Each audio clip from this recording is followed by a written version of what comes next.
అంతే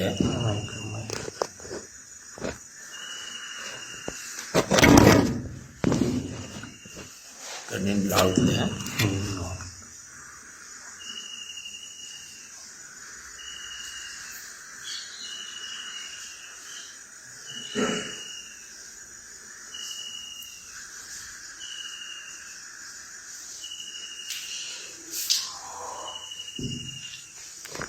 అలాగే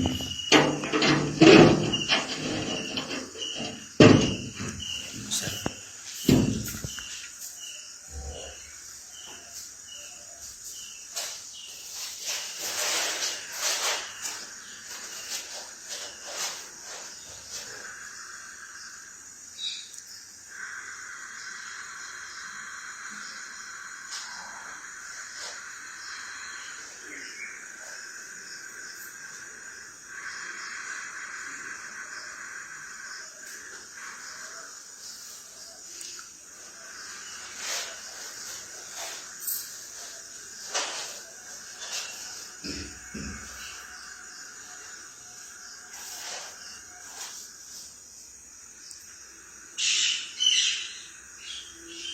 అందరూ ముక్త కంఠంగా ముమ్మారు ఓంకారాన్ని గౌనంగా చెప్పండి. అంటే ఒకే గొంతులోంచి వచ్చినట్టు స్వరము ఒకరు వెనక ఒకరు ముందు చెప్పకూడదు. ఆదిలో శబ్దం ఉండెను, ఆ శబ్దము దేవుని యందుండెను, ఆ శబ్దమే దేవుడు చేత ఆ శబ్దంలోంచే సృష్టి అంతా వచ్చింది. మనం ఓంకారం చెప్పేటప్పుడు కుక్కలు నక్కలు అరిచినట్టు చెప్పకూడదు. అందరూ ఒకే స్వరంలోంచి వచ్చినట్టు చెప్పాలి.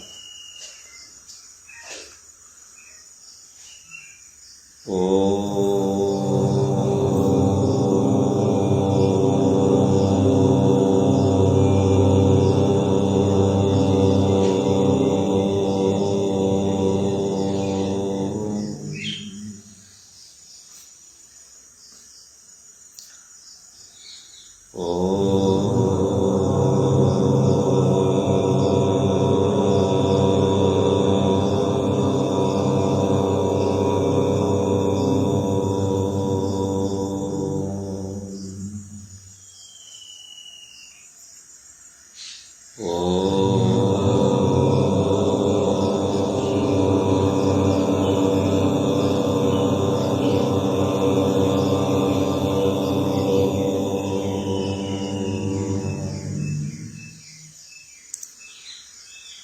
గురుర్బ్రహ్మం గురుర్విష్ణుం గురుర్దేవో మహేశ్వరః గురు సాక్షాత్ పరబ్రహ్మం తస్మై శ్రీ గురవే నమః. పరిశుద్ధాత్మ స్వరూపులకు ఆత్మ సోదరులకు గురుదేవుడు ఏం పలికిస్తే నేను అది పలుకుతున్నాను. ఆదిలో శబ్దం ఉండెను, ఆ శబ్దము దేవుని యందుండెను, ఆ శబ్దమే దేవుడు అని మనకు వేదాల్లోనూ శాస్త్రాల్లోనూ చెప్పబడింది. అది ఏ ఓంకారం, దాన్నే మూలమంత్రము అంటారు. మూలము అంటే సర్వ జగత్తుకు ఆధారమైనటువంటిది, దాంట్లోంచే శబ్దం వచ్చింది, అది ఏ ఓంకారం. ఆ ఓంకారం అన్నటువంటి విద్యనే మనము చేస్తున్నాము. అది ఏ సిద్ధ విద్య లేక క్రియాయోగము, అజప గాయత్రి, నాదానుసంధానము, కుండలిని యోగము, హంసమంత్రము, సోహం మంత్రము, ప్రణవోపాసన, ప్రాణాయామం, యోగము అనేక పేర్లు పెట్టి పిలుస్తూ ఉంటారు. ఇది మార్పులు చేసి కొంతమంది గురువులు ఏం చేస్తారంటే నేను ఎట్లా చెప్తున్నాను నేను అట్లా చెప్తున్నాను అని చెప్పేసి మోటివేట్ చేసి వాళ్ళ వంక మలుచుకోవడానికి చెప్తూ ఉంటారు. ఇన్ని మంత్రాలు లేవు, మూల మంత్రము అన్నారు. ఈ మూలమంత్రంలోంచి బ్రహ్మ విష్ణు మహేశ్వరులు తన శక్తి అయినటువంటి పరమేశ్వరులోంచి ఒక శక్తి వచ్చిందంటారు. ఆ శక్తి అన్నీ వచ్చి ఈ జగన్నాటకాన్ని ఆడుతున్నాడు పరమేశ్వరుడు. కానీ మాయని ఉపాధిగా తీసుకొని అకార వకార మకార ఏతే లోక సంభవ, అకారో బ్రహ్మస్వరూపం, ఒకారో విష్ణుస్వరూపం, అకారం భర్గురూపం, ఏవద ఓంకార సంభవ అన్నారు. చూసారా మన గురుదేవులు ఎటువంటి విద్య మనకు చెప్పారో. ఈ సృష్టి యావత్తు కూడా ఓంకారంలోంచి సంభవించింది అని చెప్తున్నారు ఈ ఉపనిషత్తులు, ఈ శ్లోకంలో. ఆ ఓ ఓం పైకి మనం అరిసి ఎందుకు చెప్తున్నామని అంటే ఆంతర్యంగా ఉన్నటువంటి విషయం తెలియదు కాబట్టి బయటికి చెప్పుకోవాల్సి వస్తుంది. ఓంకారాన్ని బయటికి చెప్పకూడదు, అది అందరికీ తెలియదు, అది సృష్టి రహస్యం. కానీ తెలుసుకోవాలి, అది అతి రహస్యం కాబట్టి తెలుసుకోవాలని గౌనంగా మనార్యులు 7 మంత్రాలు ఉన్నాయి, 7 కోట్ల మంత్రాలు కూడా ఓం నమ శివాయ, ఓం నమో నారాయణాయ, ఓం నమో భగవతే వాసుదేవాయ అని చెప్పి ప్రతి మంత్రానికి కూడా ఓంకారం అని చెప్పి మంత్రాన్ని చెప్తారు. కాబట్టి ఇది మూల మంత్రం. ఆ ఓ మనం ఓంకారం పలికేసరికి 3 అక్షరముల కలిగే ఓంకారం పలకడం అవుతుంది. అందుకు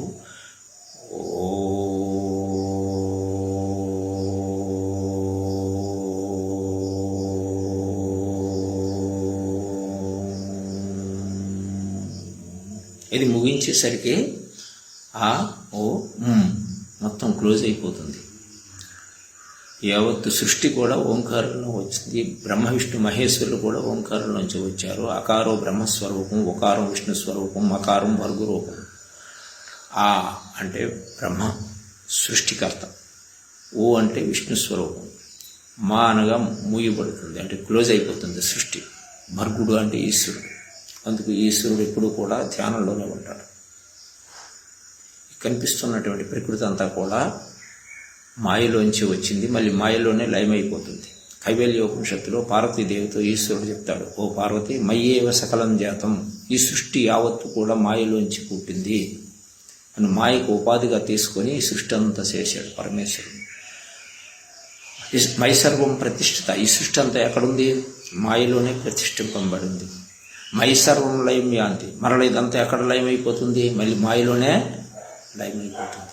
కాబట్టి యదృశ్యం తన్నస్యం, ఏదైతే మనకు ఈ భౌతికమైనటువంటి నేత్రాల చేత చూడబడుతుందో అదంతా కూడా మాయే. మాయ అంటే ఏమిటి? మాయ అంటే ఏది లేదో అది ఉన్నట్టు భావన చేయడమే మాయ. మనం చూస్తున్నదంతా కూడా యథార్థం అనుకుంటున్నాం, ఇదంతా మాయే. కాబట్టి ఆధ్యాత్మిక మిత్రులందరూ కూడా, ఇతర దేశాల్లో ఉన్నవాళ్ళు కూడా అప్పుడప్పుడు ఏదో పెట్టండి, గురువు గారితో చెప్పించండి అని అంటున్నారు. ఇది బాగా గుర్తుంచుకొని స్వామి శివానంద పరమహంస గారు, రామానంద పరమహంస గారు చెప్పినటువంటి ఈ విధిని బహు జాగరూకులై కాపాడుకొని ఆహార విహారాల్లో జాగరూకులై ఉండి సాధన చేస్తూ ఉంటే ఇందుకు మించి సాధన చెప్పడానికి ఎవరికి లేదు. ఈ సాధన ద్వారా ఆత్మ సాక్షాత్కారం పొందడానికి 1,25,000 మార్గాల్లో ఉత్తమమైనటువంటి మార్గం అని జగద్గురు ఆదిశంకరాచార్యులు వారే మహావతార్ బాబా దగ్గర నుండి క్రియాయోగం అని నేర్చుకున్నారు. వారు క్రియాయోగం అంటారు మహావతార్ బాబా గారు. మన స్వామి శివానంద పరమహంస గారు సిద్ధ విద్య అని చెప్పారు. ఈ రెండు కూడా ఒకటి. బహు జాగరూకులే మన సిద్ధ విద్యార్థులందరూ, ఇతర దేశాల్లో ఉన్నవాళ్ళు, మన ఇండియాలో ఉన్నవాళ్ళు అందరూ కూడా దీన్ని బాగుగా గ్రహించి చక్కగా అనుష్ఠానం చేసి ఆహార నియమాలు పాటిస్తూ ఉంటే ప్రారంభించి సాయంత్రం 6 వరకు కూడా అఖండ జపం జరుగుతూనే ఉండాలి. జపం ఆగకూడదు. అంటే అఖండ జ్యోతి ఎక్కడుంది? గురుకుటిలో ఉంది. అఖండ జపం ఎక్కడ జరుగుతుంది? నీలోనే జరుగుతుంది. అది ద్వైతము, ఇది అద్వైతం. అది అర్థం కావాలని ఆర్యులు కొంచెం మనకు అవకాశం ఇచ్చి అద్వైతాన్ని మనం కల్పించుకుంటున్నాం. కానీ స్వామి శివానంద పరమహంస, రామానంద పరమహంస గారు అవేం చెప్పలేదు. వాళ్ళు మీలో అఖండ జ్యోతి ఉంది అది అంటున్నారు. కాబట్టి వీలైన వాళ్ళు మాస్కో కట్టుకొని జనాల్లోకి వెళ్లకుండా తగు జాగ్రత్తలు తీసుకొని, వీలైన వాళ్ళు పరిసర ప్రాంతంలో ఉన్నవాళ్ళు కానీ దూర ప్రాంతం నుండి కానీ రావడానికి వీలు కానటువంటి వాళ్ళు వచ్చినట్టయితే మీ సొంత వెహికల్తో వచ్చి ఇక్కడే ఉండి సాధన చేసుకోవాలి, ఇటు వెళ్ళకూడదు. అట్లా జాగ్రత్తలు వహించి సాధన చేసుకుంటే చూడండి, ఈ విద్యను నమ్మే గురువు గారిని నమ్మి మనం విద్య చేసుకుంటే కరోనా అన్నటువంటిది మనకు సోకదు. ఎందుకు అంటే ఎక్కడైతే కరోనా వ్యాధి అన్నటువంటిది ఎంటర్ అవుతుందో అక్కడే మనము సాధన చేస్తున్నాం. కాబట్టి ఆ సాధనలో అది ఎంటర్ అవ్వడానికి అవకాశం లేదు. ఇది మృత్యుంజయ విద్య. విశ్వాసం ఉన్నవాళ్ళు చక్కగా అనుష్ఠానము, ఆయా దేశాల్లో ఉన్నటువంటి వాళ్ళు మీరు ఉన్నటువంటి ప్రాంతంలోనే మీరు చక్కగా అనుష్ఠానం చేసుకుంటే ఈ కరోనా వ్యాధి అన్నటువంటిది సోకడానికి అవకాశం లేదు. ఎందుకు? అంతర్మథనం ఎప్పుడైతే చేస్తున్నామో ఆ మథనంలో వేడి పుట్టి ఆ లోపలికి డస్ట్ వెళ్ళకుండా దాన్ని నాశనం చేస్తుంది. కాబట్టి ఈ విద్య చేసిన వాళ్లకు ఆ వ్యాధి అన్నటువంటిది సోకకూడదు. పొరపాటున మనం ఏంటంటే అశ్రద్ధ చేసి సాధన చేయక సలవ చేసే పదార్థాలు ఎక్కువ తీసుకొని శరీరాన్ని ఉష్ణం తగ్గిపోతే అది ఎంటర్ అవుతుంది. అంచేత ఈ విద్య ఉన్న వాళ్ళు బహు జాగరూకులై ఎక్కడున్నా సరే సాధన చేసుకుంటే మనకు ఈ వ్యాధి సోకడానికి అవకాశం లేదని మనకు అర్థమవుతుంది. అలాగే మన లోపల ఉన్నటువంటి ఆస్మా పేషెంట్లు, హార్ట్ ప్రాబ్లమ్స్ ఉన్నవాళ్ళు ఎంతోమంది ఈ విద్య వల్ల ముందుకు వచ్చారు, బాగుపడ్డారు. ఈ విశ్వాసం ఉండాలి, గురువు గారి మీద విశ్వాసం ఉండాలి, సాధన మీద కూడా విశ్వాసం ఉండాలి. ఆ రెండు ఉంటే ముందుకు పోతారు. వేవిద్యే వేదితవ్యేతు శబ్ద బ్రహ్మాది నిష్ణాతుర పరబ్రహ్మాది గచ్చతి అని ఉపనిషత్తుల్లో మహర్షులు చెప్తారు. ఈ సృష్టిలో రెండే రెండు విద్యలు తెలుసుకోవలసినవి ఉన్నాయి. వే అంటే రెండు విద్యలు. శబ్ద బ్రహ్మంచి నిశ్శబ్దంచి. శబ్ద బ్రహ్మము నిశ్శబ్దము. శబ్ద బ్రహ్మాది నిష్ణాతులు పరబ్రహ్మాది గచ్చతి అని చెప్తారు మహర్షులు ఉపనిషత్తుల్లో. శబ్ద బ్రహ్మము యందు ఎవరైతే నిష్ణాతులై ఉంటారో పరబ్రహ్మాది గచ్చతి అంటే పరబ్రహ్మాన్ని పొందుతాడు అని చెప్పారు. ప్రతిమ విద్యలన్నింటినీ కూడా ఒక పక్కకు పెట్టారు. ఈ సృష్టిలో తెలుసుకోవలసినవి రెండు విద్యలు ఉన్నాయి. ఒకటి శబ్ద బ్రహ్మము, రెండు నిశ్శబ్దము. శబ్ద నిశ్శబ్ద బ్రహ్మ ఉచిత అని అంటారు. శబ్దము బ్రహ్మమే, నిశ్శబ్దము బ్రహ్మమే. అయితే శబ్దంలోంచి నిశ్శబ్దం వచ్చిందా, నిశ్శబ్దంలోంచి శబ్దం వచ్చిందా అన్నది ఒక ప్రశ్న. తెగ మనం శబ్దం చేస్తుంటాం. నిశ్శబ్ద బ్రహ్మ ఉచిత అన్నారు. శబ్దాన్ని తీసేశారు కొంత దూరం పోయిన తర్వాత. ఎందుకు అంటే శబ్దంలోంచి నిశ్శబ్దం రాలేదు, నిశ్శబ్దంలోంచి శబ్దం వచ్చింది. ఇది ఎట్లా అంటే విత్తులోంచి చెట్టు వచ్చిందా, చెట్టులోంచి విత్తు వచ్చిందా అన్నది ప్రశ్న. విత్తులోంచి చెట్టు వచ్చింది, చెట్టులోంచి విత్తు రావడం కాదు. విత్తు పరబ్రహ్మం. ఈ సృష్టికి మూలం పరమేశ్వరుడు. ఆయన అవ్యక్తమైనటువంటి వాడు, నిర్గుణ నిరాకారుడు, సర్వశక్తి సంపన్నుడు. అదిలో రూపమైనటువంటి ఉన్నటువంటి ఆ పరమేశ్వరుడు సంకల్ప మాత్రం ప్రభు సృష్టి. అంటే తను సంకల్పించి ఏకం అనేకం భవతి. ఏకం సత్తు, పరమేశ్వరుడు ఒక్కడే సద్వస్తువు. బహుధా విప్రావశిష్యంతి. ఆ నిర్గుణ నిరాకారమైనటువంటి పరమేశ్వరుల్లో ఒక శబ్దం వచ్చింది, అదే ఓంకారం. ఆ విజయనే మనం చేస్తున్నాం. ఆ ఓంకారాన్ని దంత తాలు ఓష్ట జిహ మనం చేస్తున్న సిద్ధ విద్య ద్వారా దంతములు కానీ, దవడలు కానీ, జిహ నాలుగు కానీ ఇవి కదలకుండా చేయాలి. చేసేటప్పుడు అది ఓంకారం అవుతుంది. ఆ ఓంకారాన్ని బయటికి ఉచ్చారణ చేయకూడదు. బయటికి చెప్తే స్వరం ఎంగిలైపోతుంది. కాబట్టి లోపలనే చేయాలి. సకృదుచ్చరిత మాత్రేన ఊర్ధమున్నామతీతి ఓంకార. ఒకసారి ఊర్ధ్వానికి తీసిపోతే దానంతట అదే కఫం కరిగిపోతే వెళ్ళిపోతుంది సహస్రారానికి. కాబట్టి శబ్ద బ్రహ్మాది నిష్ట అంటే నిశ్శబ్ద శబ్దము బ్రహ్మం అని చెప్తూ నిశ్శబ్ద బ్రహ్మ ఉచిత అన్నారంటే శబ్దాన్ని తీసేసినారు. విత్తు అవ్యక్తము, చెట్టు వ్యక్తం. అలాగే పరమేశ్వరుడు నిర్గుణ నిరాకారుడు, సర్వశక్తి సంపన్నుడు. చెవులు లేక వింటాడు, కాళ్ళు లేక నడుస్తాడు, చేతులు లేక ఇచ్చిపుచ్చుకుంటాడు, కళ్ళు లేక చూస్తాడు. ఆయన సర్వజ్ఞుడు, ఆయనకు సర్వం తెలుసు. కాబట్టి మనం ఏం చేయాలి? శబ్దము ద్వారా నిశ్శబ్దంలోకి లయమైపోవాలి. శబ్దము బ్రహ్మని ఎందుకు చెప్పారంటే శబ్దం ద్వారానే నిశ్శబ్దంలోకి వెళ్ళాలి. అందుకు ఈ వేదాలు, శాస్త్రాలు ఇవన్నీ కూడా రచింపబడ్డాయి. ఆ నిర్గుణ నిరాకారమైనటువంటి నిశ్శబ్దమైనటువంటి పరమాత్మ తత్వాన్ని తెలుసుకోవాలని అంటే శబ్దం ద్వారా నిశ్శబ్దంలోకి వెళ్ళాలి. స్వరజ్ఞాన ప్రదీపికలో చెప్తారు మహర్షులు, స్వరే వేదాస్తు శాస్త్రాన్ని. స్వరమే వేదాలు, శాస్త్రాలు. స్వరే గాంధర్వమతం. స్వరమే రహస్యమైనటువంటిది, ఉత్తమమైనటువంటిది. స్వరమాత్ర స్వరూపుడు ఈశ్వరుడు. స్వరజ్ఞాన ప్రదీపికలో మహర్షులు చెప్పారు. ఈ స్వర విద్యని ఎవడైతే అభ్యాసం చేస్తాడో వాడు ఈశ్వరుడట. స్వరేసి వేదాస్తు శాస్త్రాన్ని. వేదాలు, శాస్త్రాలు చదువుకుండేవి కాదు, ఈ స్వరంలోంచి వచ్చారు. ఆ వచ్చినటువంటి శబ్దాన్ని ఛందోబద్ధం. శృతి అంటే విన్నారు వాళ్ళు ధ్యానంలో నుండి, వాటిని శృతి అంటే విన్నది అని అర్థం. అదిలో ఆ శబ్దం వచ్చింది. నిర్గుణ నిరాకారమైనటువంటి పరమేశ్వరుని ఏకం అనేకం భవతి, నేనొక్కడనే అనేకం కావాలనుకున్నాడట. సంకల్పం మాత్రం ప్రభు సృష్టి, సంకల్పించి అనేకం అవడానికి సంకల్పించుకున్నాడు. అప్పుడు తన మాయని పంపించాడు. అంటే తను అవ్యక్తంగా ఉన్నటువంటి వాళ్ళలోంచి ఒక వ్యక్తమయ్యే ఒక స్త్రీ రూపాన్ని సృష్టించాడు. అది ఆది పరాశక్తి. దానిని భాగవతంలో అమ్మల గన్న అమ్మ, ముగ్గురు అమ్మల మూలపుటమ్మ, చాలా పెద్దమ్మ, సురారులమ్మ, తన్ను మనంబులో నమ్మెడి అమ్మ మాయమ్మ అని భాగవతంలో చెప్తారు. చాలా పెద్దమ్మ, సురారులమ్మ, దేవతలకు అమ్మ అంట. ముగ్గురు అమ్మల మూలపుటమ్మ. ముగ్గురు అమ్మలకు ఎవరు? బ్రహ్మ విష్ణు మహేశ్వరులు కూడా తనే సృష్టించింది. అదే నా మాయ అంటాడు భగవద్గీతలో. దైవీయసి గుణమయ్యి మాయా ధృత్య. అర్జున, దైవ సంబంధమైనటువంటి నా మాయ త్యజించడం చాలా కష్టం, ఎవరూ తెలుసుకోలేరు. కానీ నాకు సరెండర్ అయినటువంటి వాడికి నా మాయను జయించడం సులభం అవుతుంది అని చెప్తారు. ఆ ముగ్గురు అంటే ఎవరు? బ్రహ్మ విష్ణు మహేశ్వరులు. తమోగుణం బ్రహ్మ, రజోగుణం విష్ణువు, సత్వగుణము ఈశ్వరుడు. కాబట్టి ఈ ముగ్గురు మూర్తులు ఎక్కడున్నారు? మనలోనే తమోగుణం ఉంది, మనలోనే రజోగుణం ఉంది, మనలోనే సత్వగుణం ఉంది. ఈ గుణాలకు అతీతుడు ఈశ్వరుడు, గుణములతో కూడుకున్నవాడు జీవుడు. కాబట్టి మనం గుణాతీతుడు అయినటువంటి ఈశ్వరతత్వాన్ని తెలుసుకోవాలంటే మనం ఏం చేయాలి? ఈ స్వరం ద్వారా దాని మూలానికి వెళ్ళాలి. స్వరం చేతనే వేదాలు శాస్త్రాలు రచింపబడ్డాయి. శృతి అంటే విన్నది అని అర్థం.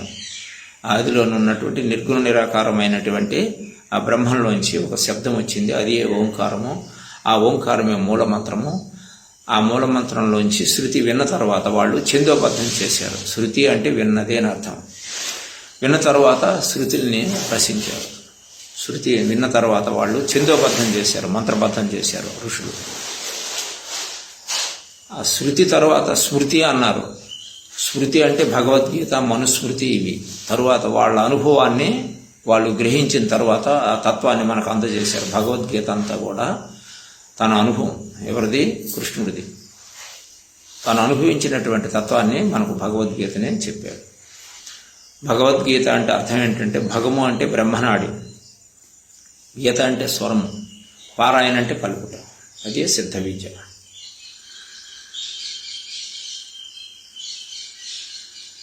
ఇది సిద్ధ విద్యార్థులకు మాత్రమే తెలుస్తుంది. భగవద్గీత అంటే ప్రతి ఒక్కరు ఏమనుకుంటున్నాం అంటే, మనకు భగవద్గీత చదువు, ధర్మక్షేత్రే కురుక్షేత్రే సమవేత యుత్స్వాం మహంకాం పాండవస్యైవ కిం కుర్వత సంజయ అని భగవద్గీత చదివితే మీకు మోక్షం వస్తుంది.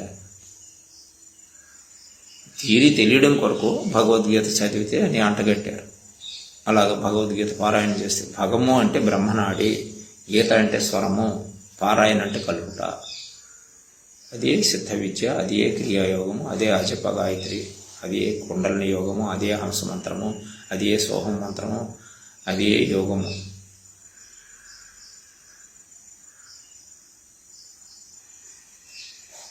ఆధ్యాత్మిక స్తోత్రులంతా కూడా గ్రహించగలరని ఆశిస్తున్నాను.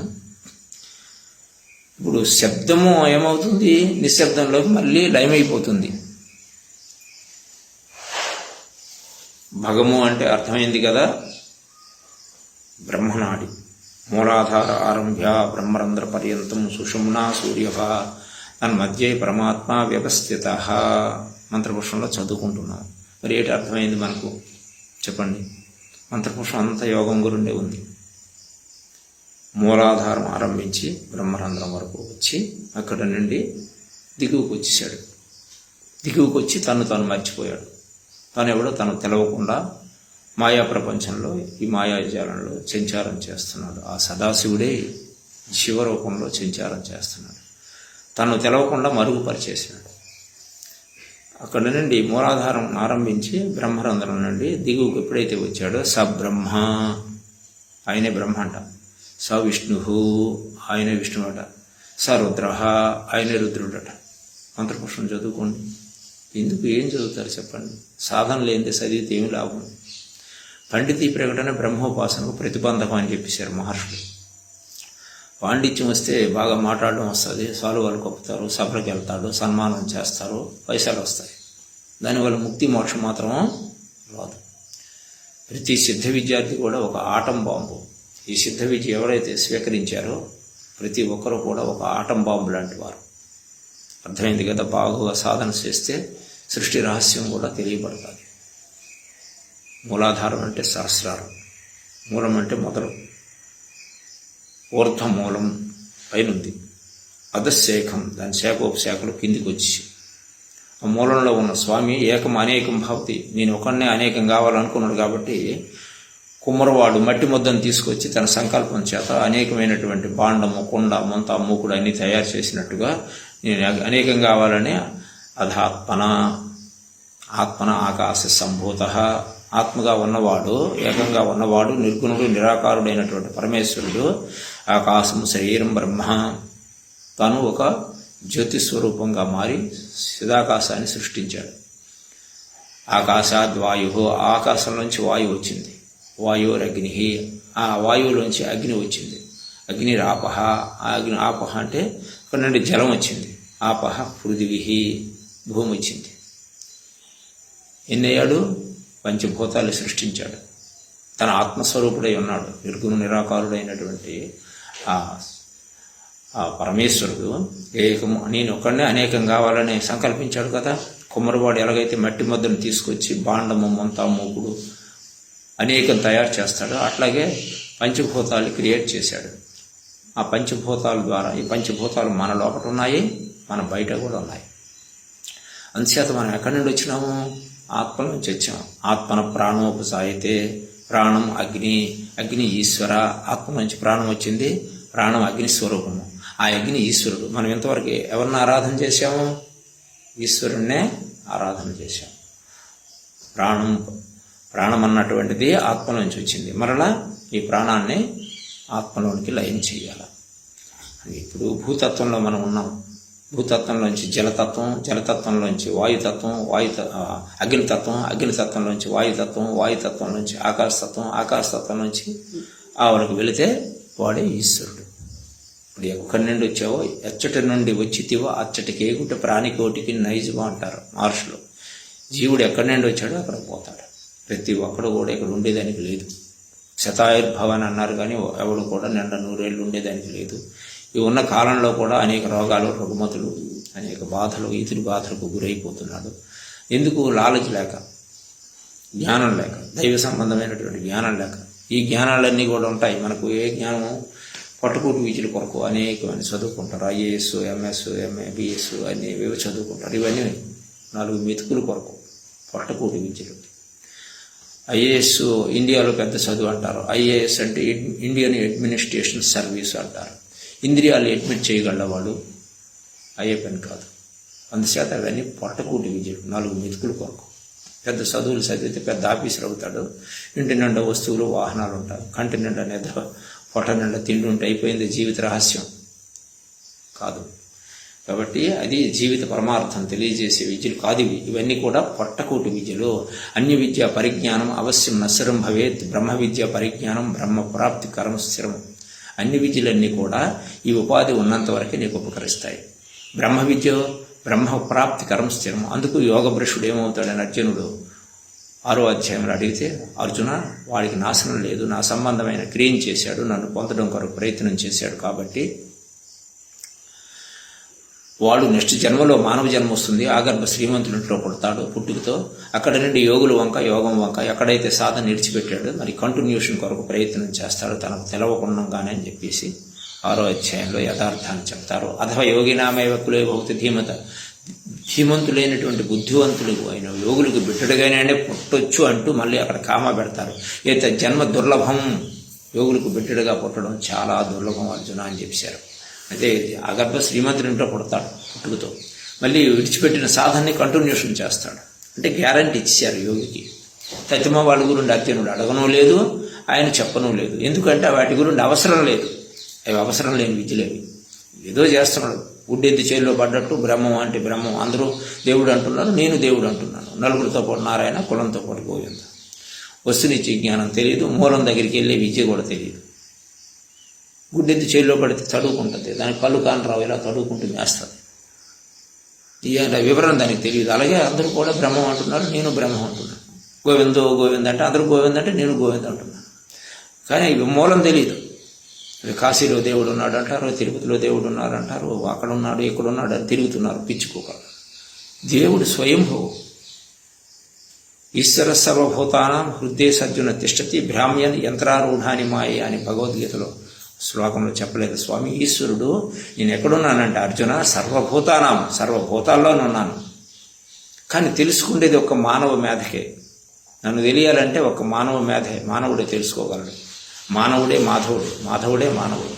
నేను వాడికంటే భిన్నంగా లేను, నాకంటే భిన్నంగా వాడు లేడు. అందుకు జ్ఞానే నేను, నేనే జ్ఞాని అని చెప్పేసి భగవద్గీతలో ఆర్తో జిజ్ఞాసి అర్థార్థి జ్ఞానీశ చతుర్విధే మాం భజంతి. అర్జున 4 విధములైనటువంటి భక్తులు నన్ను అర్థిస్తారు, ప్రార్థన చేస్తారు. ఆపద సమయంలో ద్రౌపది, గజేంద్రుడు మొదలైనటువంటి వాళ్ళు ప్రార్థన చేశారు, భగవంతుని పొందారు. జిజ్ఞాసి తెలుసుకుందామని అంటే కుటుంబాన్ని వదిలిపెట్టేసి ఋషులందరూ కూడా అరణ్యాలు వెంబడిపోయి తపస్సు చేసుకున్నారు. మైత్రేయుడు, యాజ్ఞవల్కుడు మొదలైనటువంటి వాళ్ళు జిజ్ఞాస తెలుసుకోవాలని తపన చేత. అర్థార్థి అంటే కోరికల చేత, అది కావాలి ఇది కావాలని భగవంతుడిని అని వెంకటరమణమూర్తి అని, అలాగే శ్రీశైలం మల్లికార్జున స్వామిని, కాశీలో విశ్వేశ్వరుడని కోరికల చేత మనసులో పెట్టుకొని ఆ కోరిక అయిపోయిన తర్వాత ఆ భగవంతుడు నాకు చేశాడు వెంకటరమణమూర్తి, నేను వచ్చి మీ ఉండిలో నేను ఆ ముడుపులు చెల్లించుకుంటానని మనసులో అనుకుంటాడు. అది అయిన తర్వాత వీడి మనసులోని సంతోషిస్తున్నాడు. వెంకటరమణమూర్తి వీడికి ఇచ్చాడా? వీడి మనస్సే, వీడి మనసులో అనుకున్నాడు కాబట్టి అక్కడికి వెళ్ళాడు. అది సక్సెస్ అయిందే.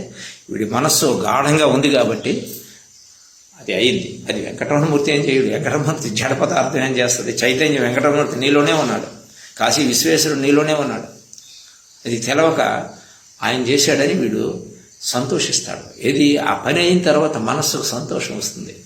ఆ పని అయిపోయింది కదా అనుకున్న పని, కాశీ విశ్వేశ్వరుడు నాకు ఆ పని అయిపోయిందని మొక్కుకుంటాడు, మళ్ళీ అక్కడికి వెళ్తాడు.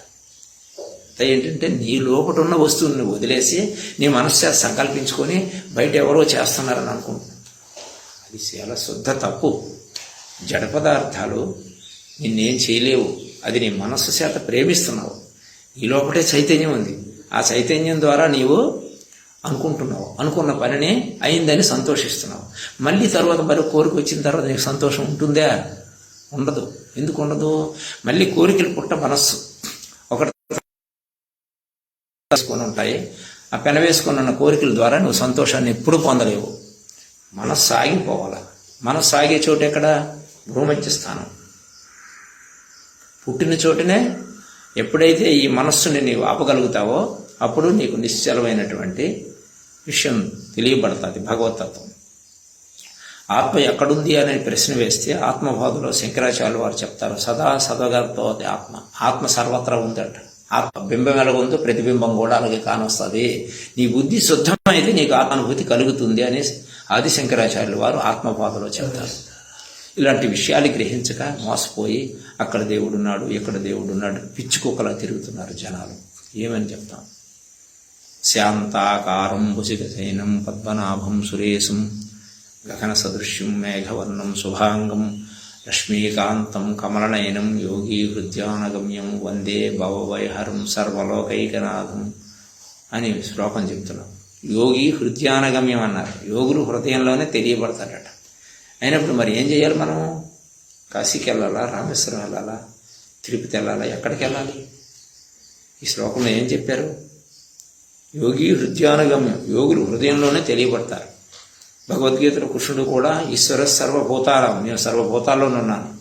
హృదయ సర్జున తిష్టతి, ప్రతి ఒక్కరు హృదయంలో తిష్ట వేసుకున్నాను.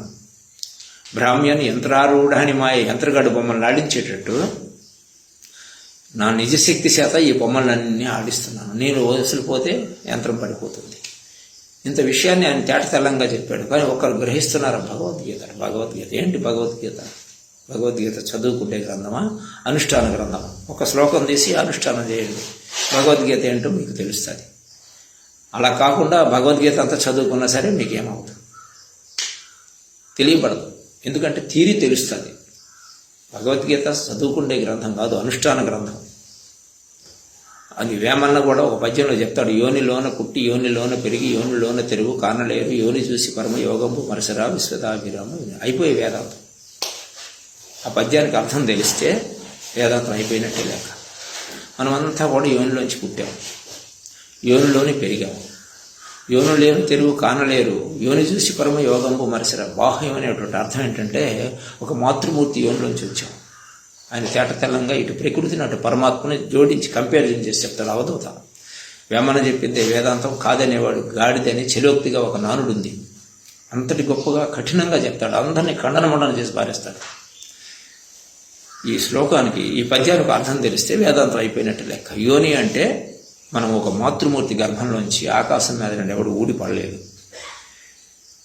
యా మాత పునః భార్య, మళ్ళీ రెండోసారి శివుడు మాయలో పడుతున్నాడు.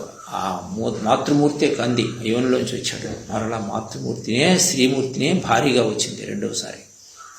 ఆ శ్రీమూర్తియే యోనిలోన తెరువు కానలేరు, తెరువు కానలేక మళ్ళీ ఆ శ్రీమూర్తినే భారీగా కట్టుకుంటున్నాడు. యోని చూసి పరమ యోగము మరసరా. చూసారా, సృష్టి ఆ మహారహస్యాన్ని మర్చిపోయాడని చెప్పి చెప్తున్నారు వేమన్న గారు. ఈయనన్నీ అనుభవించి చెప్పినటువంటి విషయాలు స్వానుభవాతంతే. ఆ మాత పునః భార్య, ఎవరైతే నేను కందో ఆ మాతృమూర్తి, ఆ మాతృమూర్తి రెండవసారి భార్యగా వచ్చి పునః భార్య, తృతీయం పునః పుత్రిక, మూడవసారి ఎలాగొచ్చింది? పుత్రికగా వచ్చింది. చూడు ఆ జగన్నాటకం ఎలా ఆడుతున్నాడు. మొదట తల్లి ఆ శ్రీమూర్తియే, రెండవసారి భార్య, మూడవసారి పుత్రిక. ఎట్లా ఆడుతున్నాడు నాటకాన్ని. ఈ నాటకం ఎవరో తెలుస్తుంది? మనసు నిలపకున్నా మరి ముక్తి లేదురా అని అన్నాడు వేమన్న. మనసు నిలబెడితే ఈ పర్యవసానము, ఈ పద్యానికి అర్థం, లోపలికి వెళ్ళడం, ఇవన్నీ జరుగుతాయి. అంతేగాని తెగ వేమన పద్యాలు చెప్పుకున్నాం, భగవద్గీత చెప్పాము, ఉపనిషత్తులు చెప్పాము, భాగవతం చదువుకుంటే ఏంటి అర్థం అవుతుంది చెప్పండి? From the point of the centre with in the mind of the God.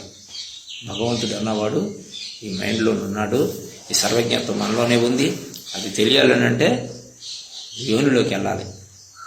యోని అంటే బ్రహ్మనాడి. ఆయన చెప్పింది అర్థం ఏంటంటే బాహ్యం అర్థం అందరికీ తెలుసు. లక్ష్యార్థం ఏంటంటే యోని అంటే బ్రహ్మనాడి అని అర్థం. మూలాధార ఆరంభ్య బ్రహ్మ. ఇది యోని అంటే మనస్సు పుట్టిన చోటు. మనస్సు ఎక్కడ పుట్టింది? ఇక్కడ పుట్టింది. అక్కడ పుట్టి కంటితో చూస్తున్నావు, చెవితో వింటున్నావు, ముక్కుతో వాసన చూస్తున్నావు, జీవతో రుచులు తెలుసుకుంటున్నావు. నేను కానీ ఈ దేహాన్ని నేను అంటున్నాడు, నా దేహము అంటున్నారు. అంటే నా చెయ్యి అంటున్నావు. చెయ్యి నీవా?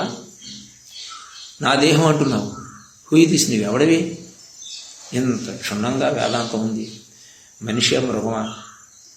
నా దేహం అన్నావు. నా లుంగి, నా చెవి, నా పోను, నేనేవాడిని? నువ్వెవడవు నీకో తెలియదు. సంచారం చేస్తున్నావు. ఇక్కడ ఎక్కడి నుండి వచ్చావో, ఎచ్చటి నుండి వచ్చితివో అచ్చటి కేకుటి ప్రాణి కోటికి నైజమన్నారు. చనిపోయిన తర్వాత మళ్ళీ మూలంలోకి వెళ్ళిపోతాడు. మూలం నుండి వచ్చాడు, మూలం సంగతి ఇప్పుడు తెలియాలి. ఇప్పుడు తెలవకపోతే తర్వాత తెలవదు. పునరపి జననం పునరపి విషశక్తిలు. అది పుట్టడము సావటం, పుట్టడము సావటం. ఇప్పుడు అమృత సర్కిల్లోకి వెళ్ళాలి. నీకు అమృత సర్కిల్ కావాలంటే మార్పిడి చేసుకోవాలి. ఇదంతా విష సర్కిల్. ప్రకృతి అంతా విష సర్కిలే. పుడుతుంది, వృద్ధి చెందుతుంది, మరలా లయమైపోతుంది. కాబట్టి విష సర్కిల్ కాకుండా అమృత సర్కిల్లోని ప్రయాణం చేయాలి. యోని అంటే బ్రహ్మనాడి. ఆ బ్రహ్మనాడిలోంచి మనసు పుట్టింది. ఆ పుట్టిన మనస్సు ప్రకృతిని ప్రేమించింది. ఈ ప్రకృతిని చూసి పరమాత్మను మర్చిపోయావు అని దాని అంతరార్థం. అది ఆయన చెప్పింది. అంతేగాని ఇదే కాదు. ఇది బయట ఇది వ్యక్తం చేశాడు. అంటే ప్రకృతిని కంపారిజన్ చేసి పరమాత్మ తత్వాన్ని తీసుకెళ్ళాడు. ఆయన ఒక్క చెప్పిన పద్యాన్ని చాలు, ఇతను ఒక్కడూ చేయడు. అందుకు అన్నారు మనుష్యానాం సహస్రేషు సిద్ధయే యథతానామపి సిద్ధానాం కచ్చిన్నాం తత్త వేలాది వేలలో ఒకనొకడు నా కొరకు, వేలాది వేలలో ఒకనొకడు నా కొరకు ప్రయత్నం చేస్తాడు అర్జున. ప్రయత్నం చేసిన వేలాది వేలలో ఒకనొకడే నన్ను పొందుతాడు అర్జున. ఎంత సూక్ష్మంగా తేట తెల్లంగా భగవద్గీతలో చెప్తారు చూడండి. ఎంత నిజాన్ని చెప్తాడు ఆయన. కానీ ఎవరైనా అర్థం చేసుకున్నారా? నేను భగవద్గీత చదివాను, భాగవతాలు చదివాను, రామాయణం చదివాను, ఎందుకు నీ పాండిత్యం? పాండిత్య ప్రకటన బ్రహ్మోపాసన ప్రతిబద్ధతం కాదా? చెప్పండి. చదువుకుంటారు. లలితా శాస్త్రం చదివాను, విష్ణు సహస్రనామం చదివాను. ఎందుకు చదువు? చదువు శాస్త్రముల్యాల చిత్తము నిలిపితే నిజ పదవి దొరకును. మదగజము వలె పలు విధంబులు మనసు చెదరిన వానికెప్పుడు కుదురునా యోగంబు వినరన్న. వైరాగ్యముంచి బుధుల చెంతను జారవలనన్న. దర్పణము గనుగొని పదిల మొగ సాధించవలనన్న అని తారక వృక్షాల్లో తత్వంలో చెప్తారు. వైరాగ్యం ఉండాలి. బుధుడి దగ్గరికి వెళ్ళాలి, వంగి వందనం చెయ్యాలి, వెళ్ళి వాళ్ళ పంచలో చేరి నేర్చుకోవాలి. బ్రహ్మ విద్యది సిస్టంలో పెట్టానండి, నేను యోగం నేర్చుకున్నానండి, ఆ స్వామి చెప్పాడండి, ఈ స్వామి చెప్పాడండి. దీనికి ఏమైనా అర్థం ఉందో చెప్పండి. మృత్యుంజయ గురుండి నీ లైఫ్ రహస్యం గురించి తెలుసుకోవడానికి నీవు గురువుకు ఎంత సేవ చేయాలి, ఎంతగా అర్థించాలి. అట్లాంటి గురువులు లేరు, అట్లాంటి శిష్యులు లేరు. ఈరోజు అంతా కూడా ఏదో అట్రాక్షన్, నేను గురువు, ఏదో అక్కడిది ఇక్కడ కూడబెట్టుకొని 4 మాటలు మానాటోళ్ళు చెప్తుంటాం. మీలాంటి వాళ్ళు తెలవక వస్తుంటారు, అక్కడ కుక్కల్లా తిరిగి, పిచ్చి కుక్కల్లాగా అక్కడికి ఇక్కడ తిరిగి. ఆయనకు గురువుకు తెలవదు, శిష్యుకు తెలవదు. గురువుకు తెలవని విద్య శిష్యుడికి ఏం తెలుస్తుంది? అందుకు మా గురుదేవుడు రామానంద పరమహంస గారు, మరే ఎవరైనా వేదాంతం చెప్పేటప్పుడు ఎంతకాలం ఏకాంతానికి పోయి తపస్సు చేశాడని అడగండిరా అని అన్నారు స్వామి రామానంద పరమహంస గారు. ఇది శుద్ధమైనటువంటి యథార్థం. అంటే అనుభవం చెప్పినటువంటి విషయం. వాడు ఏకాంతానికి వెళ్ళి తపస్సు చేయలేదు కదా, వాడికి ఋషిప్రోక్తం అర్థం కాదు. వాడికి అర్థం కాని నీకేం అందిస్తాడు? కాబట్టి అంధేనైవ నియమాన యథాంధ పతిత, కాననివాడు నోతకొని కాననివాడు విశిష్ట వస్తువులు కానని భంగి. ఒక అంధుడు ఉన్నాడు. స్వామి నేను ఆశ్రమంకి వెళ్ళాలి, దారి చూపండి అని అన్నాడు. ఇంకొక అంధుడు వచ్చి నేను కర్ర పట్టుకుని అన్నాడు. వీడి కళ్ళు కనపడాను వాడికి తెలియదు, వాడి కళ్ళు కనపడవు. వీడిని ఆశ్రయించాడు. కాననివాడు నూతకొని కాననివాడు విశిష్ట వస్తువులు కానని భంగి. వాడికి కళ్ళు కనపడవని వీడికి తెలవక పట్టుకోవయ్యా నేను ఆశ్రమం తీసుకెళ్తానని కర్ర పట్టుకున్నాడు. వీడు ముందు వెళుతున్నాడు. ఆ కట్టి పట్టుకుని వీడి ఎమ్మల్ని వీడిని అనుసరించి చూస్తున్నాడు. అయ్యో వాడు కళ్ళు ఉన్నాయి కదా అనుకుని వీడు వెళ్ళి ముందు గురువు ఏం చేశాడు? పాడు కోపంతో అందులో పడ్డాడు. మరి గురువు వెళ్ళిపోతున్నాడు కదా, శిష్యుడు కూడా కోపంలో పడ్డాడు.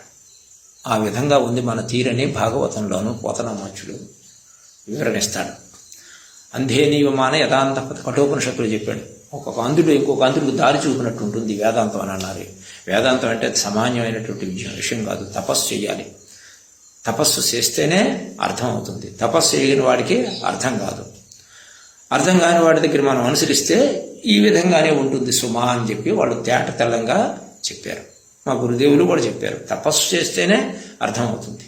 వారు కఠోరమైనటువంటి నియమతోటి డొక్క ఎండగొట్టుకొని ధవళేశ్వర కొండ గుహలో తపస్సు చేశారు. తపస్సు చేసి మేము చేరిన తర్వాత మేము అర్థిస్తే మాకు అది చెప్పారు. అప్పుడు ఉపనిషత్తు జ్ఞానం ఇది ఎంతవరకు యథార్థమని మళ్ళీ ఇక్కడ కూర్చొని రీసెర్చ్ చేశాను. అప్పుడు నాకు అర్థమైంది, నేను పండితున్నా లేకపోతే అగ్రకులంలో పుట్టినానా? ఇప్పుడు నేను చెప్పింది వేదాంతం కాదని ఎవడని నన్ను ఖండించగలడా? ఎవరికి చేత కాదు. ఎందుకు? తపస్సు చేయాలి, బ్రహ్మనాడి ఓపిక కావాలి. అందుకే వేమని చెప్పాడు, యోనిలోన పుట్టి యోనిలోన తెలుగు కానలేరు, యోని చూసి పరమయోగంబు మనసులు. అంటే మనస్సు వచ్చింది, ప్రకృతిని ప్రేమించాడు, ఇందులో పడ్డాడు.